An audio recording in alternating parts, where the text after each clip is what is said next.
بسم اللہ الرحمن الرحیم، اللہ کے نام سے شروع جو بہت مہربان رحم والا۔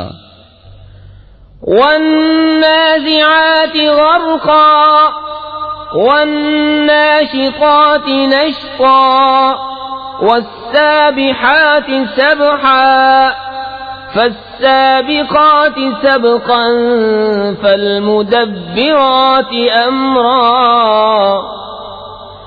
يوم ترجف الرادفة تتبعها الرادفة قلوب يومئذ واجفة أبصارها خاشعة۔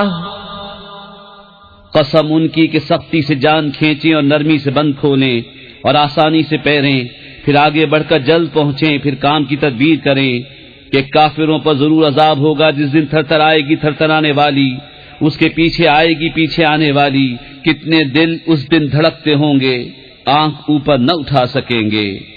یقولون أئنا لمردودون في الحافرة أئذا كنا عظاما نخرة قالوا تلك إذا كرة خاسرة فإنما هي زجرة واحدة فإذا هم بالساهرة۔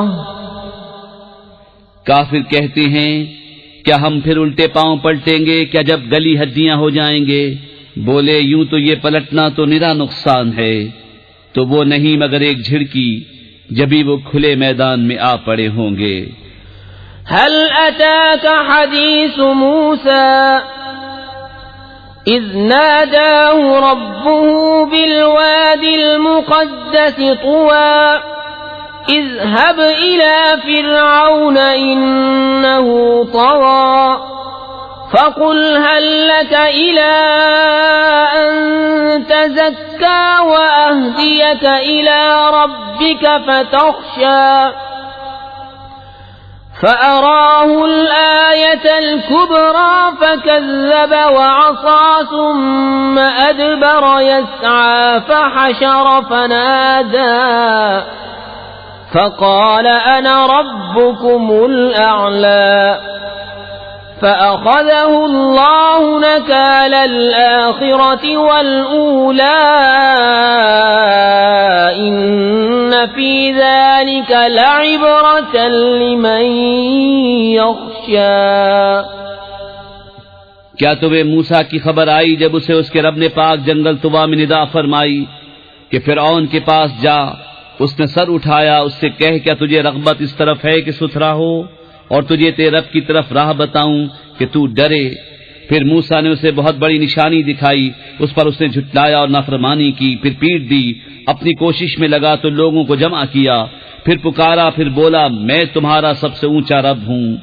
تو اللہ نے اسے دنیا اور آخرت دونوں کے عذاب میں پکڑا، بے شک اس میں سیکھ ملتا ہے اسے جو ڈرے۔ أأنتم أشد خلقا أم السماء بناها رفع سمكها فسواها وأغطش ليلها وأخرج ضحاها والأرض بعد ذلك دحاها أخرج منها ماءها ومرعاها والجبال أرساها متاعا لكم ولأنعامكم فإذا جاءت الطامة الكبرى يوم يتذكر الإنسان ما سعى وبرزت الجحيم لمن يرى فأما من طغى وآثر الحياة الدنيا فإن الجحيم هي المأوى۔ کیا تمہاری سمجھ کے مطابق تمہارا بنانا مشکل یا آسمان کا؟ اللہ نے اسے بنایا، اس کی چھت اونچی کی، پھر اسے ٹھیک کیا، اس کی رات اندھیری کی اور اس کی روشنی چمکائی، اور اس کے بعد زمین پھیلائی۔ اس میں سے اس کا پانی اور چارہ نکالا اور پہاڑوں کو جمایا تمہارے اور تمہارے چوپاؤں کے فائدے کو. پھر جب آئے گی وہ عام مصیبت سب سے بڑی، اس دن آدمی یاد کرے گا جو کوشش کی تھی، اور جہنم ہر دیکھنے والے پر ظاہر کی جائے گی.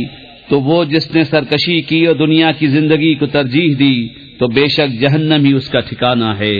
وَأَمَّا مَنْ خَافَ مَقَامَ رَبِّهِ وَنَهَى النَّفْسَ عَنِ الْهَوَى فَإِنَّ الْجَنَّةَ هِيَ الْمَأْوَى.